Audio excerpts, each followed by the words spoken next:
C'est en Allemagne que se trouve le puits de forage encore en activité le plus profond du monde. Qu'est-ce que les scientifiques ont bien pu découvrir de fou là-bas, à plusieurs kilomètres de profondeur?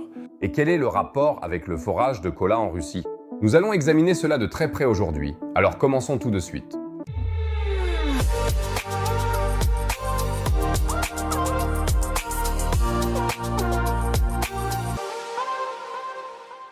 Je vois déjà vos commentaires. AstroTeam, tu racontes n'importe quoi, le puits de Kola est le plus profond du monde. C'est vrai.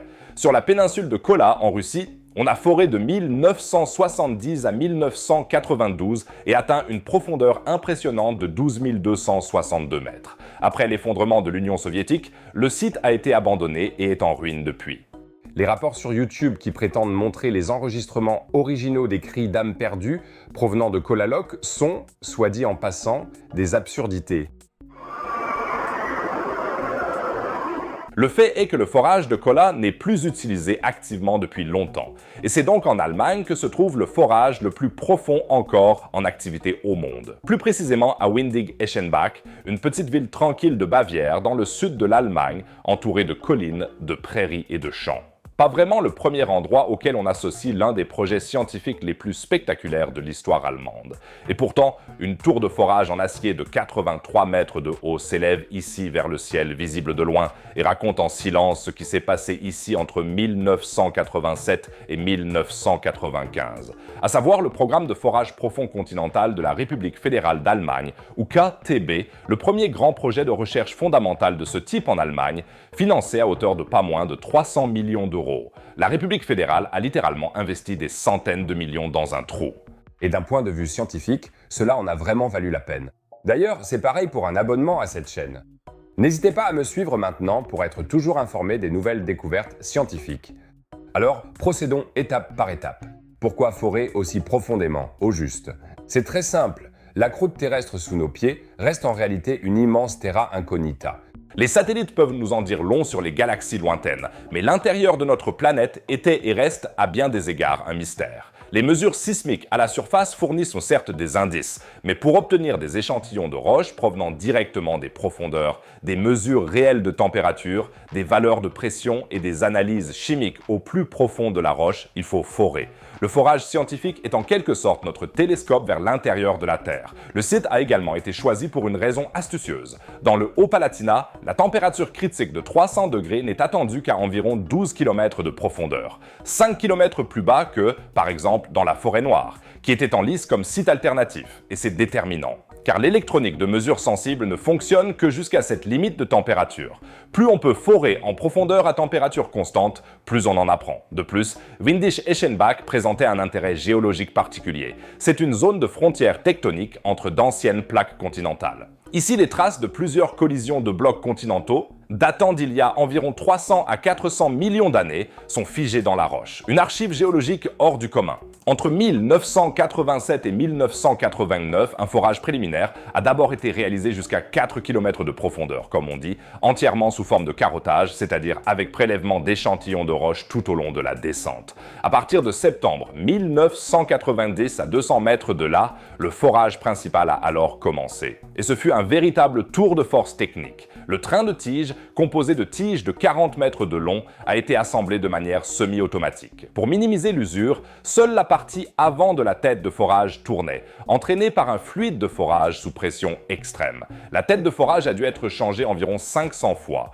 Et pour s'assurer que le trou de forage soit aussi vertical que possible, on a utilisé une tête de forage verticale spécialement développée avec un système de contrôle automatique. Jusqu'à 7500 mètres de profondeur, l'écart latéral était de 12 mètres au maximum, soit seulement 0,001%. Un résultat fantastique. Le 12 octobre 1994, c'était fini. Après 1468 jours de forage, une température de la roche de 275 degrés et une pression de près de 1000 bars, le forage principal avait atteint sa profondeur finale de 9101 mètres exactement. À titre de comparaison, le mont Everest culmine à 8849 mètres. On a donc en quelque sorte enfoncé un Everest à l'envers dans la Terre. Et maintenant, les choses deviennent intéressantes, car les résultats ont vraiment surpris les géoscientifiques sur plusieurs points. L'une des découvertes les plus importantes, la roche présente des fissures jusqu'à de grandes profondeurs et les eaux profondes y sont nettement plus mobiles qu'on ne le pensait jusqu'à présent. On s'attendait à ce que la roche soit pour ainsi dire impénétrable à ces profondeurs. Eh bien non. Imagine un peu, au fond du sous-sol, sous une pression énorme, de l'eau circule à travers des fissures fines comme des cheveux dans la roche. Ulrich Harms du centre Helmholtz de Potsdam explique: sans échantillons prélevés directement en profondeur et sans mesures souterraines, il est impossible de répondre aux questions fondamentales des sciences de la Terre. La formation des tremblements de terre et des éruptions volcaniques, le déroulement des changements climatiques et environnementaux sur plusieurs millénaires, la formation et l'exploitation des ressources géologiques.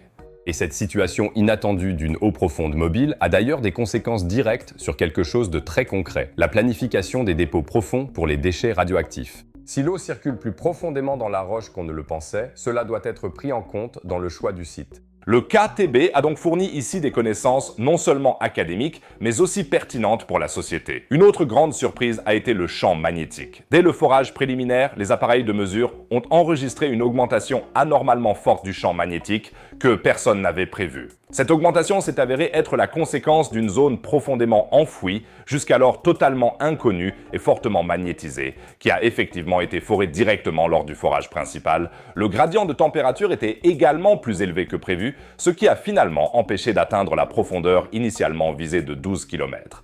On est arrivé à 9101 mètres, soit environ 75% de l'objectif initial.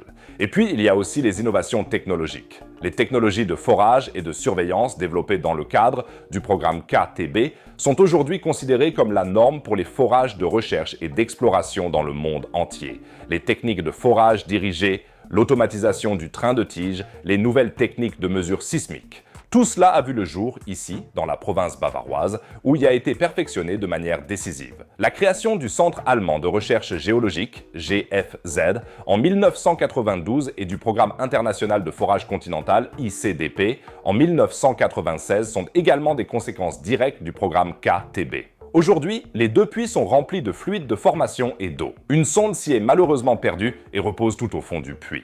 C'est pourquoi les expériences géophysiques ne sont possibles que jusqu'à une profondeur de 6,7 km. Cela reste toutefois une profondeur remarquable. Et le laboratoire est toujours utilisé activement. Les chercheurs y testent leurs appareils de mesure dans des conditions extrêmes réelles avant de les utiliser lors d'expéditions partout dans le monde. Le puits de forage ne sert donc pas seulement de monument à la recherche passée, mais aussi de laboratoire d'essais vivants pour de futures découvertes. La professeure Susanne Buiter du Centre allemand de recherche géologique l'a bien résumé lors de la célébration des 30 ans.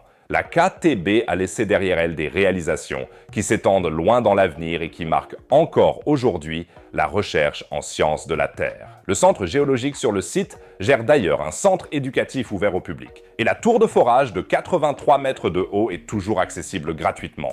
Alors si jamais tu passes par Bay 34N, ça vaut vraiment le détour.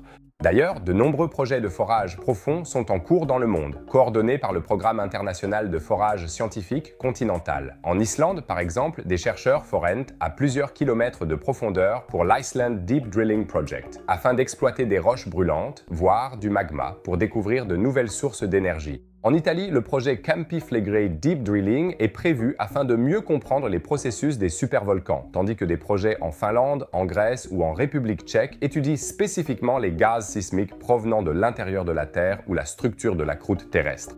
Ces forages constituent en quelque sorte un réseau mondial de fenêtres ouvertes sur la Terre et fournissent ensemble une image de plus en plus détaillée de ce qui se passe réellement sous nos pieds. Je vous tiendrai informé de toutes les prochaines découvertes géologiques. Alors, n'hésitez pas à vous abonner à la chaîne et à laisser un pouce bleu. Merci beaucoup les amis. Et à propos de découvertes qui bouleversent tout. La prochaine vidéo est consacrée à une découverte absolument spectaculaire de la NASA sur une exoplanète. On y a détecté une molécule qui sur Terre n'est produite que par des êtres vivants. Tu as bien entendu, une molécule biosignature sur une planète lointaine. Et ça soulève la question, vient-on de découvrir de la vie extraterrestre? Clique absolument sur la vidéo en haut à droite, c'est très passionnant. En bas à droite, comme d'habitude, une autre vidéo sur la science et l'espace. Et sinon, je dirais qu'on se retrouve dans la prochaine vidéo. A plus les amis!